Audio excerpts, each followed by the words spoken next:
Viral video दक्षिण कोरियातील soul येथील आहे। व्हिडिओमध्ये पाहू शकताय की एका मोठ्या महामार्गावर वाहनांची ये-जा सुरू आहे। दरम्यान अचानक रस्त्यावर एका ठिकाणी काही भाग कोसळतो आणि रस्त्याला मोठं भगदाड पडतं। त्याचवेळी तिथून जाणारी भरधाव वेगात जाणारी एक कार उडून खड्ड्याच्या बाहेर पडते।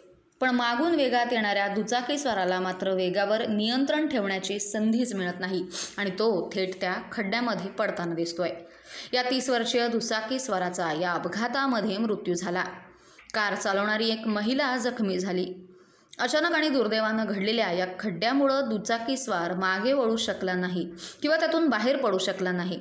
त्यानं उजवीकडे वळण्याचा प्रयत्न केला, पण त्या मोठ्या खड्ड्यानं त्याला गिळंकृत केलं।